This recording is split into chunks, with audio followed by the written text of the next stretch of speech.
And away we go, episode 1350 of the Al Galdi podcast. It is Thursday, June 18th, 2026. It is day 3 of the Washington Commanders' 3-day mandatory minicamp. This is the final day of the team's 2026 offseason program. You know, Mike Shanahan, during his 4 years as Washington Redskins executive vice president / head coach, January 2010 to December 2013, loved to talk up the importance of the offseason program, especially during his first offseason as Skins head coach, the 2010 offseason. I will never forget the extent to which Uncle Mike talked up the offseason program. Shanahan over and over and over and over referenced the offseason program.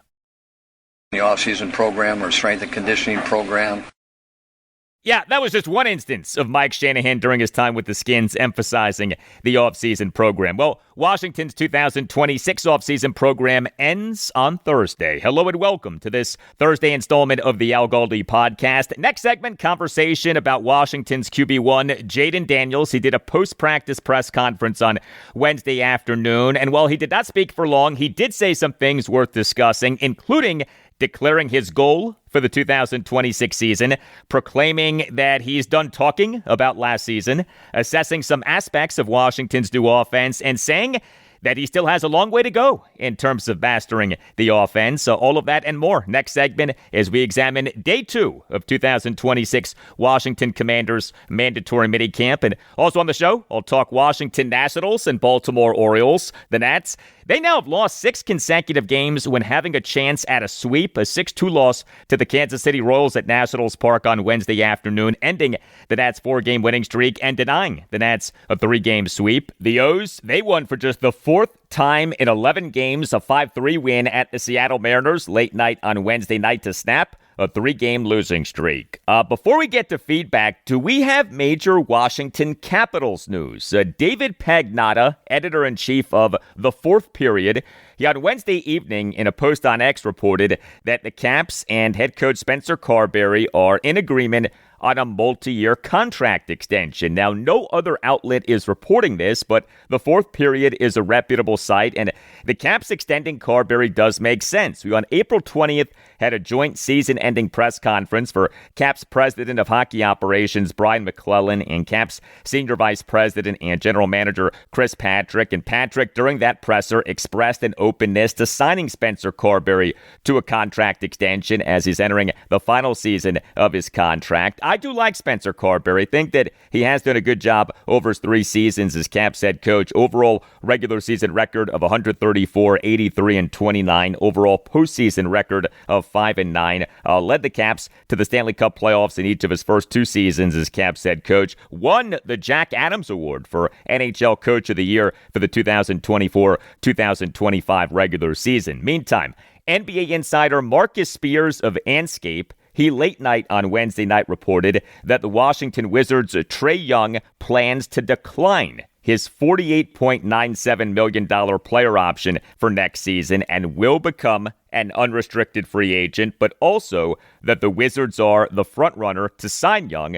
And Wizards insider Josh Robbins of The Athletic, he late night on Wednesday night in a post on X wrote, quote, "It's not a surprise that Trae Young will decline his player option for 2026-27 and seek a multi-year deal in free agency, but it would be a surprise if he doesn't remain with the Washington Wizards. The Wizards have the clear inside track there," end quote. You can hit me up on X at Al Galdi. You can email me, the Al Galdi podcast at yahoo.com. And in our quest for 2,000 ratings of the podcast, if you want Apple Podcasts, give the podcast a 5-star rating. On the podcast, we'll read whatever you write in writing a review of the podcast. And the review can include you saying something about sports. You don't just have to write about the podcast. Email from Jeffrey Southworth on his Washington Commanders fandom given a major change in his life. Writes Jeffrey, "Al, long time no talk. I hope you and the family are doing well. Congrats on all of your sustained success. I write to say that I am going to need you more than ever as we approach the dog days of summer and a lull in sports. Thank goodness for the World Cup and an exciting Nats offense. I am making my offering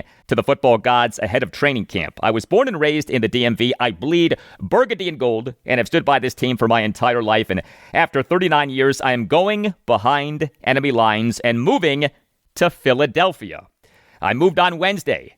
This was not necessarily by choice. My wife got a job offer too good to be true, and the Southworth family was headed up 95. So I offer to the football gods a relocation to Philadelphia in exchange for health, happiness, and success for Jayden Daniels and our beloved Commanders. I am prepared to deal with the vitriol and venom all Eagles fans possess, and I absolutely will not waver from my unrelenting passion and support for our Commanders on job interviews when people ask me if there's anything they should know, and I humbly yet confidently let them know that I support the burgundy and gold. Most seem to appreciate the banter. Some, I'm not so sure. The first thing, literally the first thing people say or joke when I tell them that I am moving to Philly is how long it is before I turn into an Eagles fan.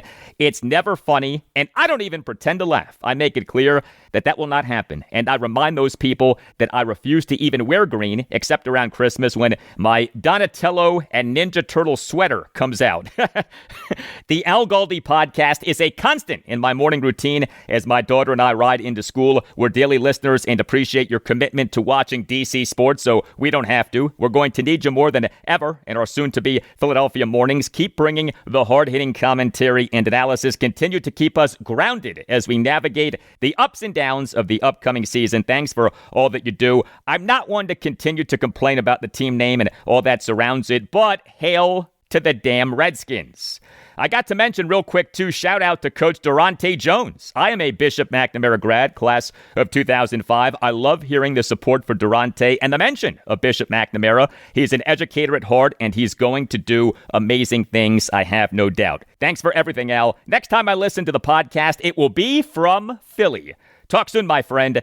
Have a great summer. Well, thank you very much for that email, Jeffrey. Congrats to your wife. All the best of luck to you guys in Philly. You know, my brother used to live in Philly. I've talked about this. He ran the Philadelphia Phillies analytics department. He was the Phillies director of baseball research and development, February 2016 to July 2021. And he is a Washington Commanders fan. So he survived Philly as a Washington Commanders fan. I've been to Philly a few times. You know, Philly is not that bad of a city. There are plenty of good things about Philly, but I will say this about Eagles fans. They are by far the most insecure fans in the NFC East. And I say that recognizing that we, as a fan base, have our problems. Of that, there is no doubt. We, as a fan base, are a battered, damaged group of years of losing and off the name/brand saga and off the many other controversies. But something that has so stood out to me about Eagles fans for a while now, and granted, what I'm about to say is a social media thing, and you got to be careful with using social media as being indicative of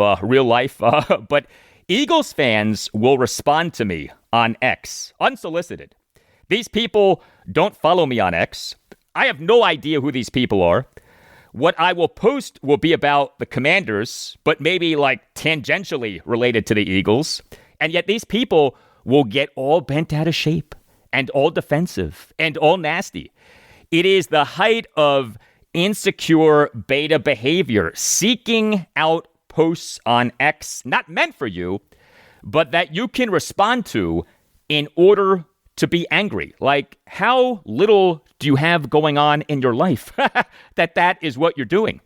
It's like Eagles fans have a need to be angry, and the responses are always these like low IQ responses. Now, I am sure that there are smart Eagles fans. You know, the Eagles are a smart organization, but these people infiltrating my mentions are of the low IQ variety.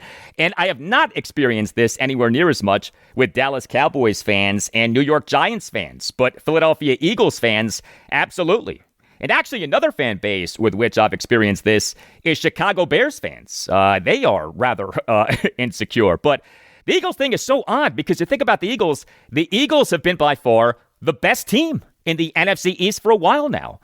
And yet they still have the most insecure fan base in the division. So, Jeffrey, just be careful, my friend. We are rooting for you. And you'll always have the support of the militia that is this podcast.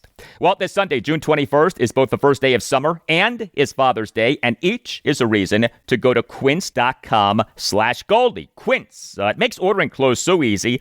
Refresh your wardrobe for summer and or get your dad something that he'll really like by going to quince.com/Goldie for free shipping on your order and 365-day returns. I recently got new shorts from Quince, a sand dune colored cotton chino drawstring shorts. They look and feel great, and ordering the shorts took minutes. Right away was able to figure out the right size. One of the best things about Quince is that everything is priced at 50 to 80% less than what you'd find with similar brands. How? Well, Quince works directly with ethical factories and cuts out the middlemen, so you're paying for quality, not brand markup. Everything is designed to last and make getting dressed easy. Refresh your everyday with luxury that you'll actually use. Go to quince.com/Goldie for free shipping on your order and 365-day returns, now available in Canada too. That's QUINCE.com/Goldie. Free shipping and 365-day returns. Quince.com/Goldie.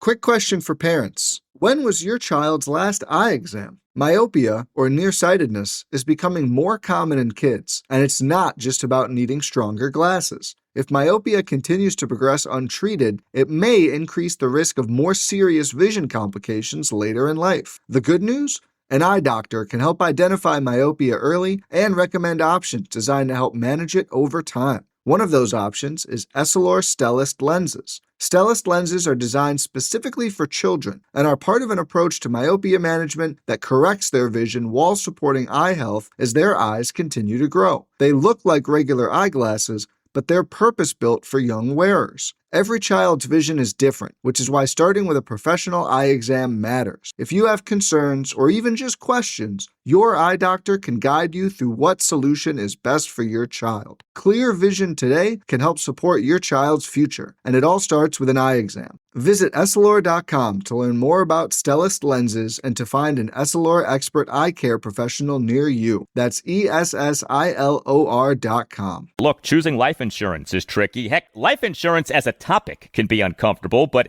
Ethos makes getting life insurance fast and easy 100% online. You can get a quote in seconds, apply in minutes, and get same-day coverage. There's no medical exam. You just answer a few simple health questions. You can get up to $3 million in coverage. Some policies are as low as $30 a month. You'll get your lowest rate from Ethos' network of trusted carriers. And know this, Ethos has a rating of 4.8 out of 5 stars on Trustpilot with over 4,000 reviews. Take 10 minutes today to get covered with life insurance through Ethos. Get your free quote at ethos.com/Al Galdi. That's ETHOS.com/Al Galdi. Ethos.com/Al Galdi. Application times may vary. Rates may vary.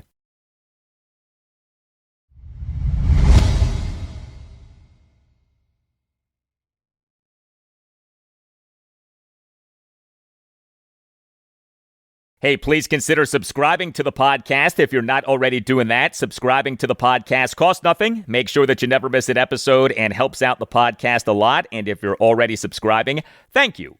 Wednesday was day 2 of 2026 Washington Commanders Mandatory Minicamp. Thursday is day 3, and then comes a month-plus long break until training camp. By the way, how about how Wednesday afternoon's practice ended? It ended with a walk-off touchdown reception by receiver Van Jefferson. As we discussed on Wednesday's show, episode 1349, head coach Dan Quinn, during his pre-practice press conference on Tuesday afternoon, was asked which receivers, aside from Terry McLaurin, have especially stood out to Quinn during the offseason program, and he immediately mentioned Van Jefferson and De'Ami Brown, and Quinn highlighted those guys at the end of the answer as well. Are we going to look back at this offseason as the rise of Van Jefferson with Washington? Are we going to look back on Washington's 2026 offseason as Van Jefferson season?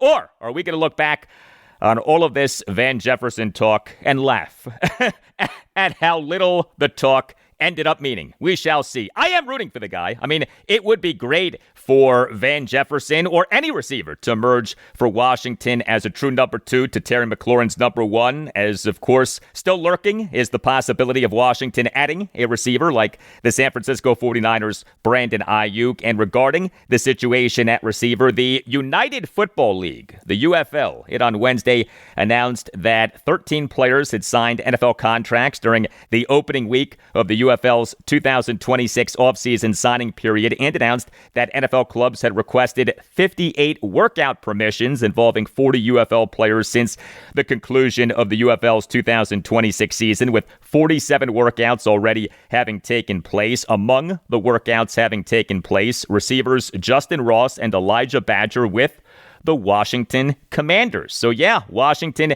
is still looking for receiver help. What does the QB1, Jayden Daniels, think of Washington's receiver situation? Good question. Daniels did a post-practice press conference on Wednesday afternoon. The presser lasted for around 6 minutes. As we have come to know, he's not exactly the biggest fan of doing press conferences, and that's fine. But while most of his answers were short, he did say some notable stuff, including some funny stuff. Although maybe not on purpose. We on Wednesday afternoon had this exchange between ABC 7 sports director Scott Abraham and Jayden Daniels. Jayden, individually, what are your goals this year? Win football games. There you go. Scott Abraham asked Jayden Daniels about his individual goals for the 2026 season. Daniels, quote, win football games, end quote. I love it. Perfect answer. Daniels, as a Washington quarterback, is a winner. They're since the end of the Washington Redskins' glory days of the 1982 through 1992 seasons are just 5 quarterbacks who, with Washington, have a winning record over at least 10 regular season starts. Brad Johnson, 17-10. Tony Banks, 8-6. Alex Smith, 11-5. Taylor Heineke, 12-11-1. And Jayden Daniels, 14-10. Daniels, off his all-time great 2024 NFL rookie season, had an injury-plagued second NFL season. He and Washington going just 5-12 last regular season, played in just 7 games due to getting injured 4 times, and he is done talking about last season. We on Wednesday afternoon had this exchange with Jayden Daniels. Jayden, when you're coming in working in practice, how much did the struggles of last year fuel you, motivate you to have a bounce back from this whole team? I'm done talking about last year. I'm moving on to this season, and whatever happened last year is what happened last year. Can't do anything for me, but just continue to get it better. So Jayden Daniels, quote, I am done talking about last year. Last year is last year, end quote. Good for him. There is zero use in dwelling on last season. Now, there certainly are lessons from last season, but those lessons should have already been learned. I mean, we are 5 months into Washington's 2026 offseason, and note that Daniels in that cut that I just played didn't even get asked to reflect on last season. He was asked if the struggles of last season are fueling or motivating him, and he didn't even want to acknowledge that. Quote, I am done talking about last year. Last year is last year, end quote. However, Daniels, during this post-practice press conference on Wednesday afternoon, did acknowledge the existence of, quote, calluses, end quote. Interesting word choice, calluses. We on Wednesday afternoon had this back and forth between Scott Abraham and Jayden Daniels. Over the last couple of weeks, several of your teammates have mentioned that you've grown as a leader. How have you tried to establish that here? I think it just comes with maturity and what I've built, like the calluses I have from my rookie year, my second year, and just go out there and be intentional with everything I do. You mentioned calluses. What are those calluses? Experience within the games, experience of what I've seen, how I want to route ran and things like that. And kind of just, like I said, being intentional with everything that we got going on.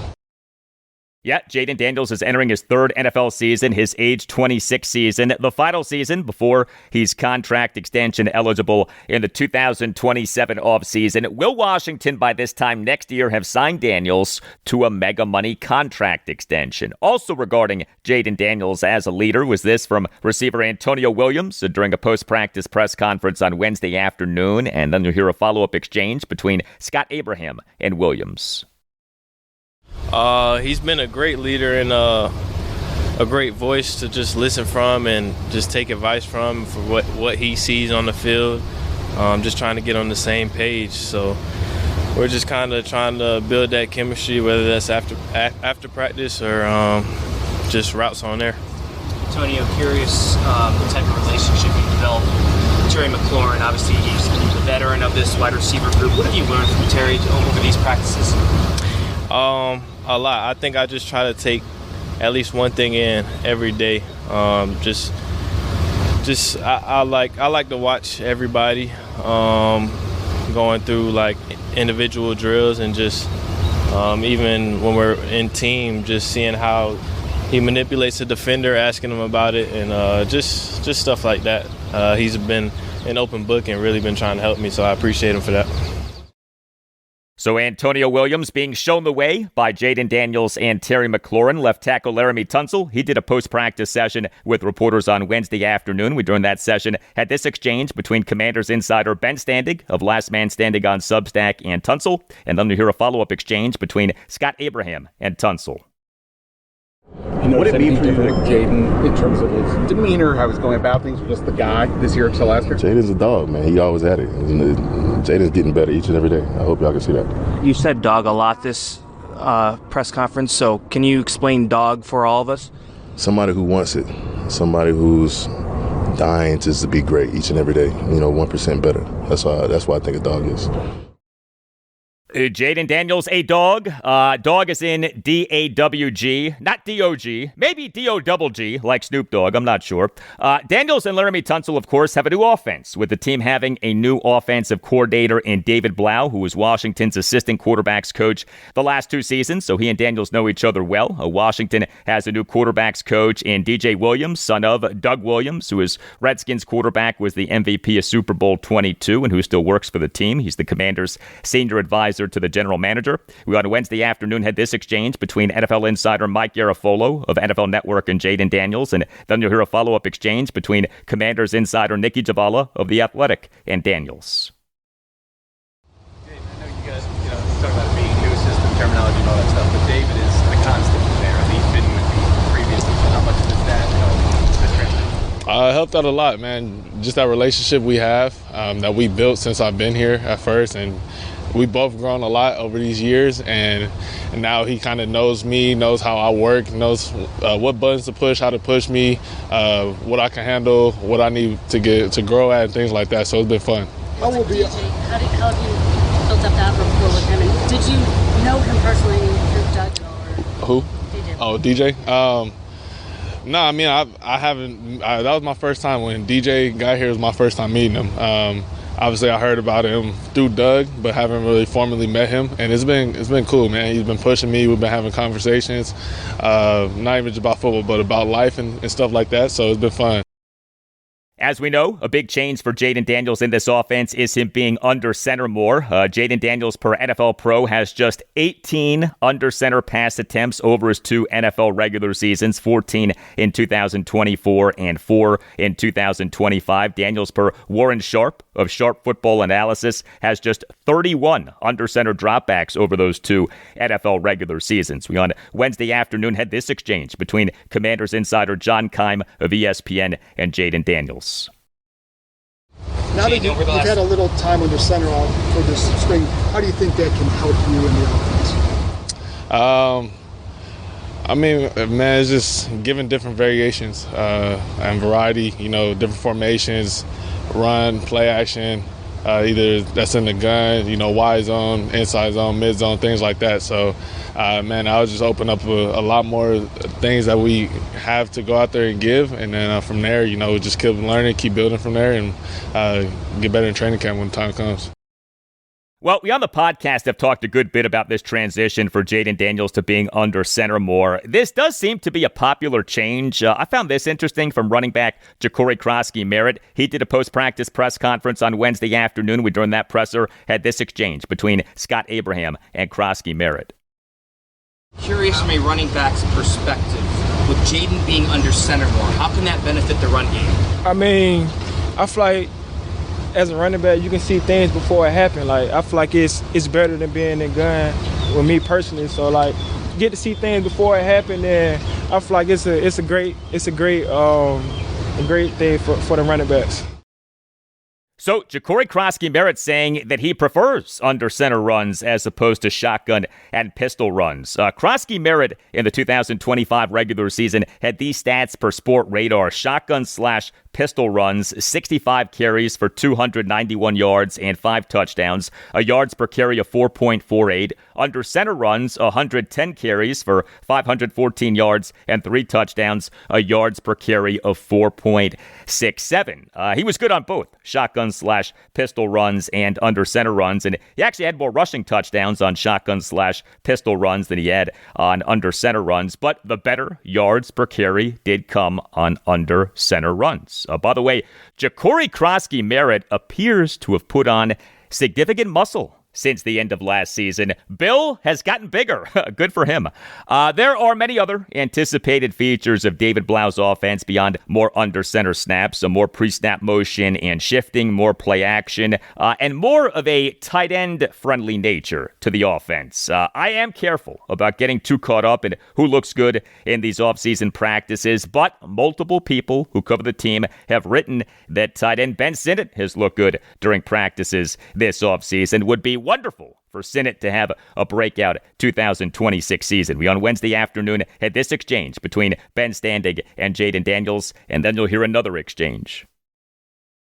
Keep hearing this tight end friendly offense, maybe more so than last year. What does that mean for you? Get them the ball and let them do their thing. I mean, that's, as a quarterback, kind of like a point guard, you got to make sure everybody's going the right way, and then when it's time, get your playmakers the ball and let them go out there and do what they do. Jayden, over the last, what do you think about playing with Chick so far? Chick's been fun, man. His personality shows a lot. It's pretty awesome. He's a very good locker room guy, and then out there on the field, man, you can see him with his speed and everything.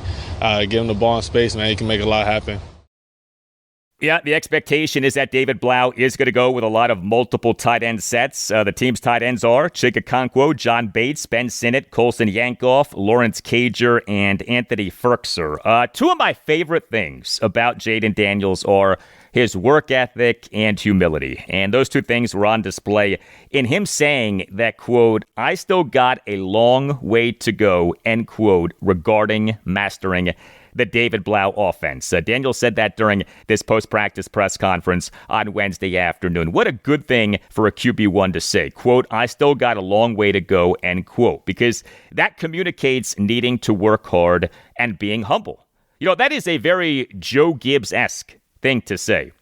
Gibbs, over his 2 stints as Redskins head coach, was famous for talking up bad opponents and never being cocky and working super hard. You know, there definitely are parallels between Joe Gibbs and Jayden Daniels. Here were multiple exchanges between reporters and Daniels on Wednesday afternoon, and you'll hear him saying, quote, "I still got a long way to go," end quote, regarding mastering the David Blau offense. What's this spring been like for you? How do you feel about what you're able to get back and feel good? It's been fun just to build this foundation within the new offense, within the guys. It's been fun coming out here and competing at practice and just get to learn every day and get better. How comfortable are you at this point? I still got a long way to go. In what way? I mean, we only just installed how many of our practices. I know we got a lot more to go, but just built the foundation, man. You just keep building off of it. Have you been managing the offseason based on the same thing I've always been doing? It doesn't change, even though I'm just away from the facility, but still studying, still communication, watching film, that don't change. When you say build a foundation, what does it mean walking on that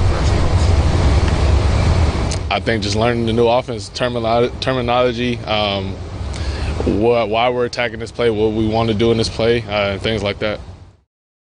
Okay, and I earlier mentioned Mike Garafolo asking a question. Mike Garafolo was at Washington's mandatory minicamp practice on Wednesday afternoon. Here was Garafolo on ESPN SportsCenter with anchor Brian Custer later on Wednesday afternoon.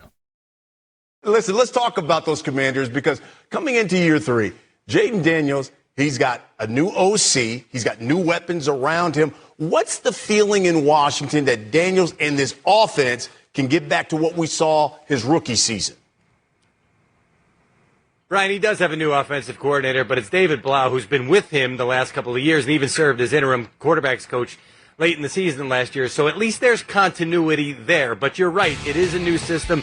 It's a new way of doing things for him. It's going to be lengthy play calls that he has to spit out. And really, that's the kind of stuff you're looking at this time of year, because you can see helmets and shorts weather. That's what the coaches like to say. The full pads aren't coming on at least for a couple of more weeks here. So everything that they have seen in the spring here is how he is ingesting and then spitting that stuff out, and then how he's taking it to the practice field and seeing his reads. And all of that stuff has been really good for Jayden Daniels. He's also been speaking up a lot more in meetings, I'm told, than he had in previous years. So that has been progress for him as well. Overall, that demeanor and everything that he has been doing, really good for this time of year. We'll see how it translates in the training camp, in the preseason, and obviously then the regular season. And then it's about keeping him healthy, too, as well, which is of the utmost importance for him as well. There will be more under center for him than we have seen for him the last couple of years, and then even back into college as well. So that'll be a new trick that Jayden Daniels is learning as well. But right now in Ashburn, the vibes are excellent when it comes to Jayden Daniels, the leadership and everything that he has shown on the field. In fact, the one week that he didn't have Terry McLaurin here, I'm told was his best week of the spring. So that was a great sign for him that even without his number one receiver, they thought he turned in some of his best practices. Jayden Daniels, is he about to have a monster bounce-back season? How great would him doing that be? Jayden Daniels killing it in a monster bounce-back season. Here was Mike Garafolo on ESPN's NFL Live with host Laura Rutledge on Wednesday afternoon, and then you'll hear reaction from ESPN NFL analyst Louis Riddick and Booger McFarland. We are joined by NFL Network insider Mike Garafolo, who is at Commanders camp today. Mike, how different will Washington's offense look under Blau? Hi, Laura. It'll look a lot different. I mean, Jayden Daniels is going to have to get into a huddle, spit out a longer play call than he's used to be calling, and he's been doing that this spring, and he's been doing it very well. I mean, that's what the spring is for. The installation, the ability to ingest information and then spit it out. Again, unlike he has done before. Under center is going to be a big part of this offense. Laramie Tunsil, the tackle, was talking today. He was asked about running the ball. He says, we're going to run the ball. So this is going to be a different looking offense, but an offense that should help Jayden Daniels, because if you can run the ball effectively and do these things from under center, add a little bit of play action as well, that's going to help the quarterback. And it'll also help the quarterback stay healthy if things are running the way that they're supposed to. And that was a big part of last year. So Jayden Daniels had a really good spring. I was told the 1 week that Terry McLaurin, his number one receiver, wasn't here, was actually his best week of the spring. So they said that was a good sign right there. So everything that the Commanders asked of Jayden Daniels this spring, he has been able to do so far. Exceptional information from Mike. We love having you on the show there. And Louis, you hear all that Mike's illustrating. Pretty fascinating to think about some of the differences with what this offense will be. What are your expectations for Jayden Daniels this season? Yeah, Laura, I expect Jayden to kind of remind us of just how good this young man is when he came onto the scene as a rookie and basically took the league by storm and had people going, hey, maybe this was the number one overall quarterback, in the draft coming out in 2025, which, look, some people thought that. I mean, I had him ranked that way. And I think there's nothing that would really move me off of that position, based upon the fact that last year, he missed time because of injury. And I think it's great to hear the fact that there's going to be an increased emphasis on the run game. They beefed up the running back room with the additions of Rachaad White, Kaytron Allen. I think the passing game, the play-action passing game is going to be something that Jayden will thrive in, because we all know that he's a great deep ball thrower. And, with Terry McLaurin and now Antonio Williams coming in from Clemson, they have speed, they have versatility on the perimeter. I think, to me, the questions are more about David Blau, right? He's a first-time play caller, a guy who really is going to be under the spotlight now. So we'll see how it all comes together. But I expect him to really light it up again this year.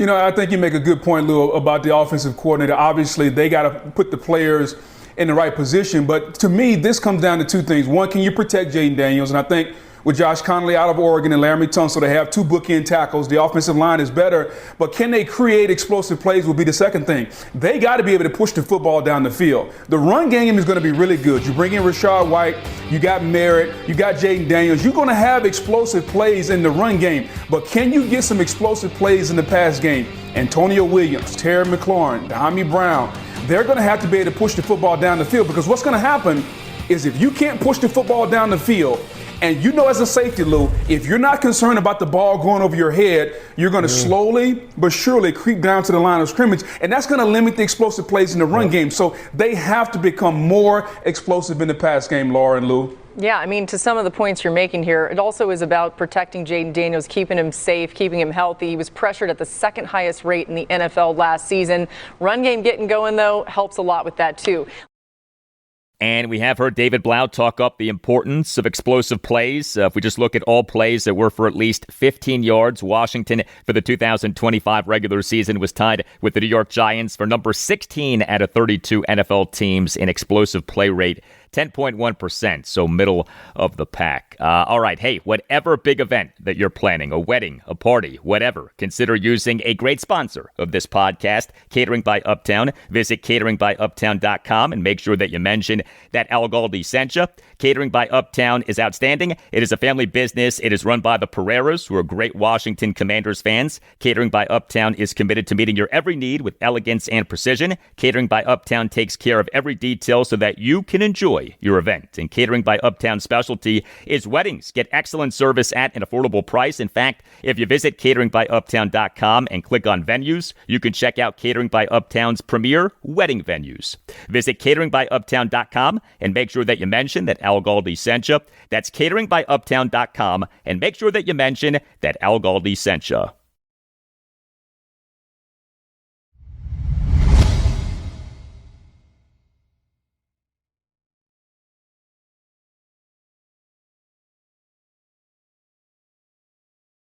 Well, the Washington Nationals on Thursday are enjoying a fourth consecutive Thursday in which they are off. Hopefully they're enjoying it as they next have a stretch of 13 consecutive days with no off day, June 19th through July 1st. The Nats right now have so much about which to be proud, but they on Wednesday afternoon did again fail in an attempt at a sweep. A 6-2 loss to the Kansas City Royals at Nationals Park on Wednesday afternoon, ending the Nats' 4-game winning streak and denying the Nats a 3-game sweep. The Nats now have lost 6 consecutive games when having a chance at a sweep. Also, the Nats now have lost 4 consecutive Wednesday games. The Nats in MLB's 2026 regular season now are 39-36, 16-22 at home versus 23-14 on the road. So the Nats during their 4-game winning streak outscored opponents 31-11, but the Nats on Wednesday afternoon, just 2 runs, just 6 hits, which were a double and 5 singles, just 1 walk, just 1 for 6 with runners in scoring position. The Nats struggled against the Royal starting pitcher, Luinder Avila. He allowed 1 run in 5 2/3 innings with 5 strikeouts versus 1 walk, lowering his ERA for the 2026 regular season to 5.50. Now, this guy does have good stuff, but if we are talking great Royal starting pitchers, it's not like the Nats in this game were facing, peak Brett Saberhagen or peak Mark Gubicza or peak Kevin Appier. You get the idea. C.J. Abrams did have an RBI double. He is the Nats starting shortstop and number 4 batter. 1 for 4 with an RBI double. Abrams in the Nats 2-run 6th had a 2-out RBI double to the right center field gap to cut the Nats deficit to 6-1. Dylan Cruz, he is the Nats starting center fielder and number 5 batter. 1 for 4 with an RBI single. He and that Nats 2-run 6th had a 2-out first pitch opposite field RBI single to right field to cut the Nats deficit to 6-2, but he got thrown out in an attempt to advance to second base, although he was safe. Nats manager Blake Butera unsuccessfully challenged the call of out at second base, even though Cruz so appeared to be safe. We, during Blake Butera's postgame press conference on Wednesday afternoon, had these exchanges regarding the Nats offense in this game. Did their starter do to keep you guys off balance? I mean, the stuff was really good. It was up to 98 with the fastball. Had command of all of his pitches. Threw a ton of strikes. Only walked 1 guy and was, able to do a little bit of everything today. What was he doing that created challenges to make in-game adjustments as the at-bats went on? It was just really good stuff, and we just couldn't seem to figure him out. Do you think that you guys just it felt like that slider was getting a lot of chase today? What do you think that was about, and just what were you guys trying to do to get him in the zone? Because obviously the game plan going in was, I'd assume, around those walk issues that he had.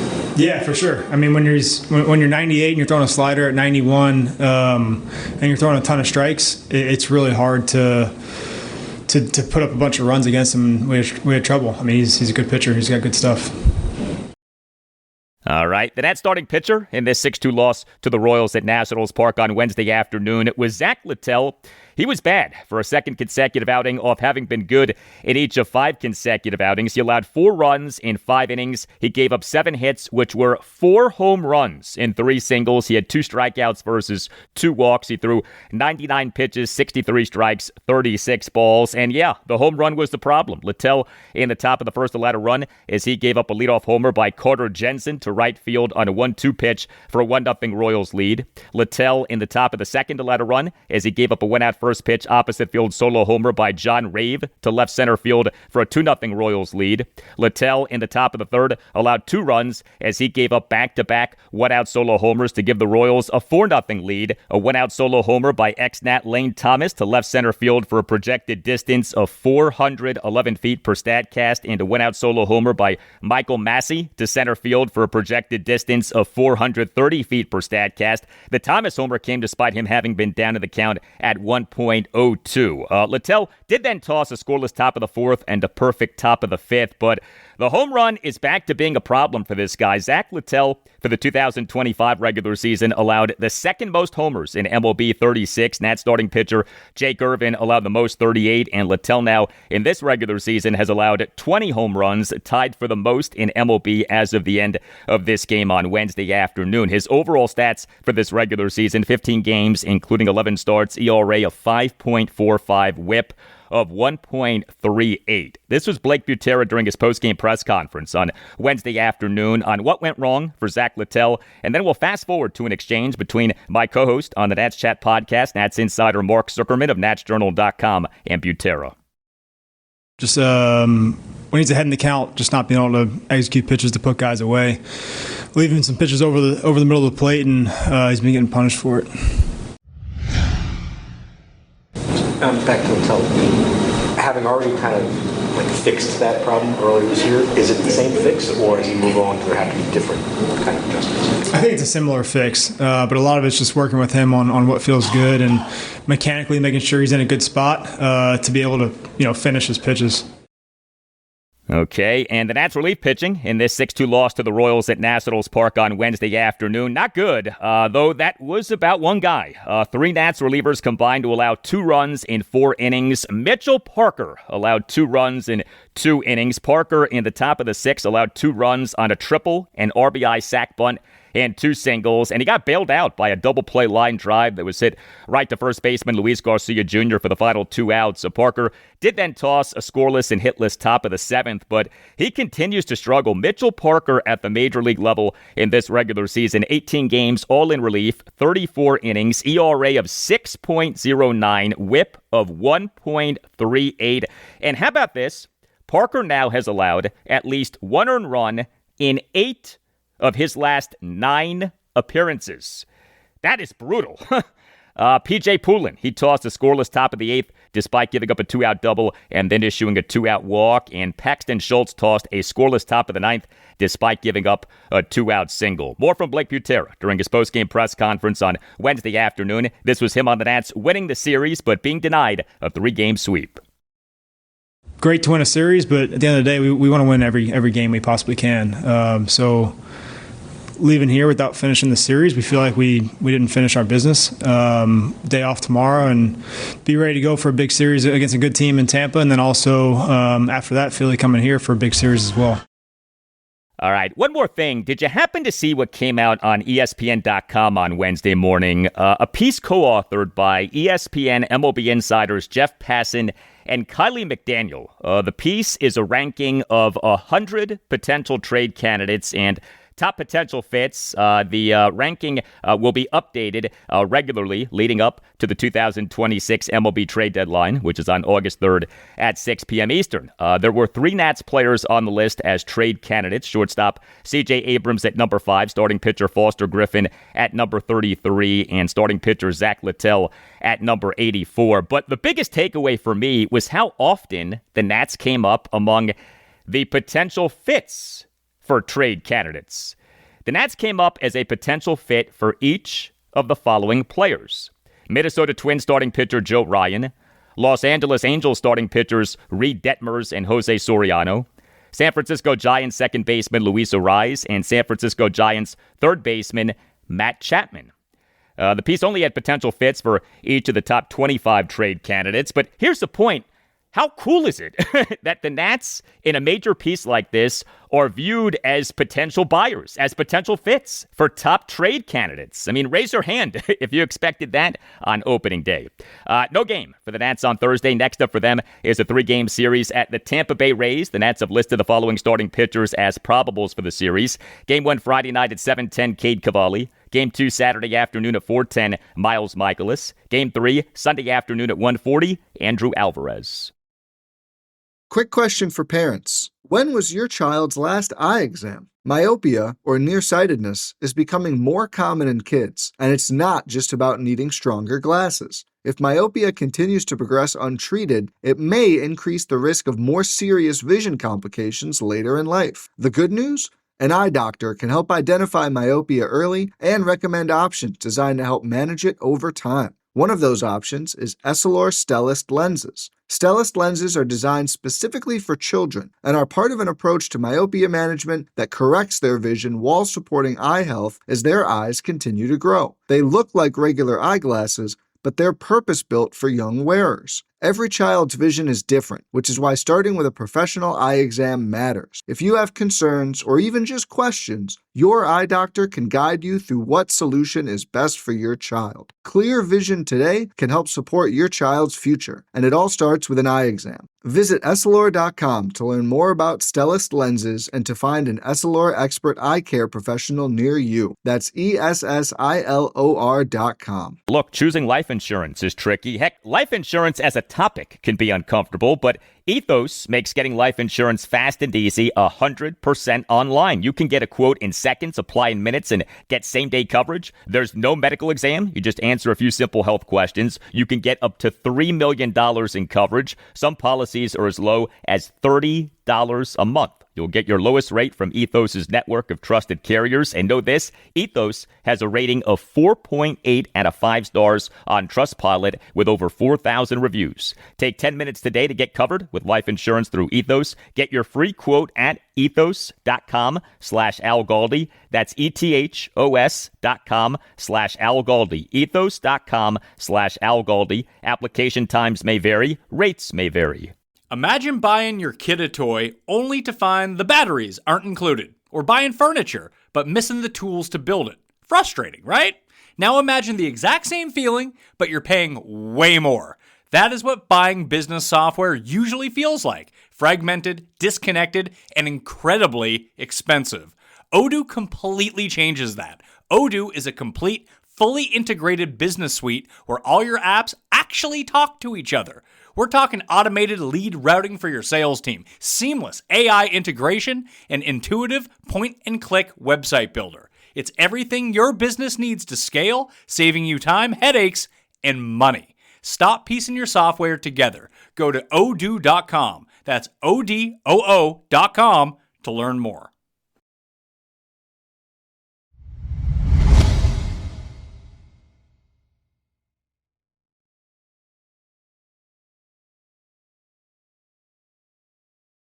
Hey, if you would like to grow your business or practice, consider advertising on this podcast, which just recently was a number 56 podcast in the country on Apple Podcasts in the U.S. football category. Podcast advertising works and is very affordable. Put the power of the pod to work for you. Get your message out there to thousands of successful people in the Washington, D.C. area. We'd love to have you on board. Email us to see what we can do for you. The email address is the Al Galdi Podcast at yahoo.com. The Baltimore Orioles 3-game losing streak is over. They won for just the 4th time in 11 games, a 5-3 win at the Seattle Mariners late night on Wednesday night in Game 2 of a 3-game series. The O's in MLB's 2026 regular season now are 35-40. They off-totaling just 6 runs during that 3-game losing streak, totaled 5 runs late night on Wednesday night. The O's scored 5 runs on 10 hits, which were 2 home runs, a triple, and 7 singles. Did draw just 2 walks and did go 0 for 4 with runners in scoring position, but got Gunnar Henderson homered. That was good. We need to see a lot more of that. He is the Orioles starting shortstop and number 2 batter. Went 1 for 4 with a 2-run homer. He, for this regular season, now has 15 homers, but also an OPS of just 713. Jackson Holliday homered. He is the Orioles starting second baseman and number 8 batter. Went 1 for 3 with a solo homer and a walk, raising his OPS at the major league level for this regular season to just 671. The O's need a lot more from him. Samuel Basallo, he is the Orioles starting DH and number 5 batter, went 2 for 4 with 2 singles. His OPS for this regular season now is 788. And Blaze Alexander, he is the Orioles starting third baseman and number 9 batter, got on base 4 times. He went 3 for 3 with 3 singles, a walk, and a stolen base. He continues to do well. His OPS for this regular season now is 788. The Orioles starting pitcher in this 5-3 win at the Mariners late night on Wednesday night was Kyle Bradish, and he was outstanding. He was good for the first time in 3 outings, but for the 6th time in 8 outings, he allowed 1 run in 7 2/3 innings with 12 strikeouts versus 2 walks, gave up 5 hits, which were a double, and 4 singles through 100 pitches, 65 strikes, 35 balls. It has not been smooth sailing for Kyle Bradish in this regular season, but he lately has looked more and more like the high-level pitcher we have seen him be. His overall stats, 15 games, all starts, ERA of 4, whip of 1.51, strikeouts per 9 innings of 9.44. Here was O's manager Craig Albernaz during his post-game session with reporters early Thursday morning on Kyle Bradish, and then to hear a follow-up exchange between Orioles insider Andy Koska of the Baltimore Banner and Albernaz. KB was outstanding tonight. I mean, 100 pitches, 12 strikeouts, 1 walk. Obviously, he was efficient, but the pairing of the 2 breaking balls with the heater was really fun to watch. Like, there was some really good pitches on some really good hitters that, they got in the chase, and that just speaks to the stuff that KB has. When you compare that to, his previous 2 outings, one of which was against Seattle, is it really kind of the breaking ball command that stands out to you as the biggest difference in those 2 outings?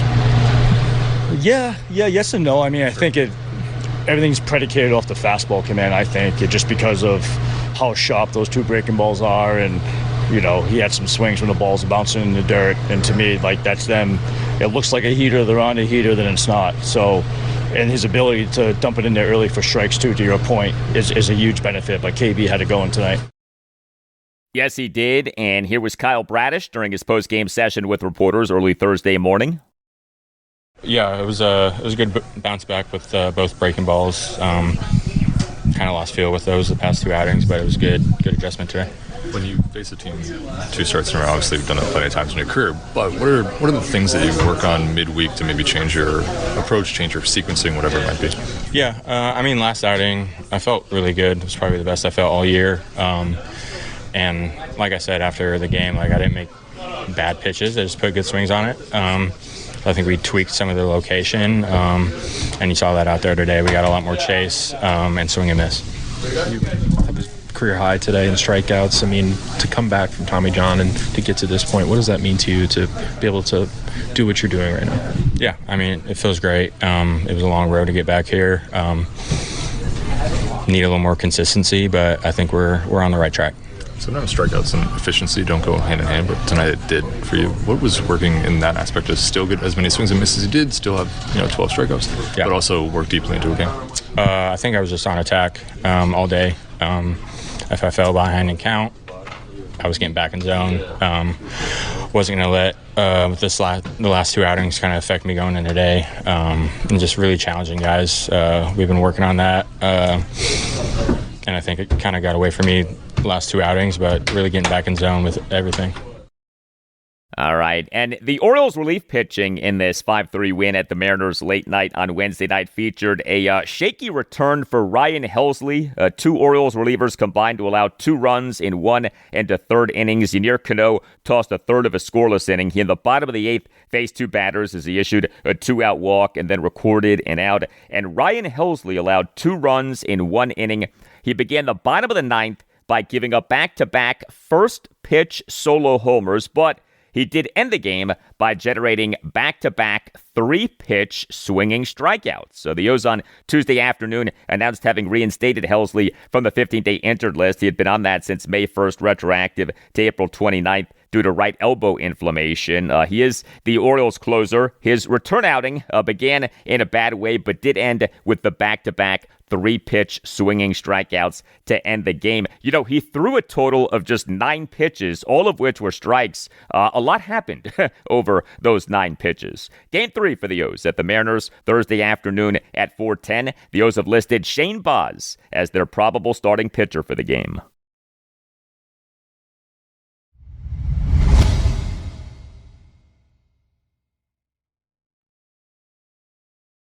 And that'll do it for you and me for now, but there's more to come. Friday's show, episode 1351, will have much more on the Washington Commanders, as Thursday is day 3 of their 3-day mandatory minicamp. Also on Friday's show, I'll talk Baltimore Orioles. The O's are at the Seattle Mariners Thursday afternoon at 4:10 for Game 3 of a 3-game series. Have a great rest of your Thursday, and I'll talk to you on Friday.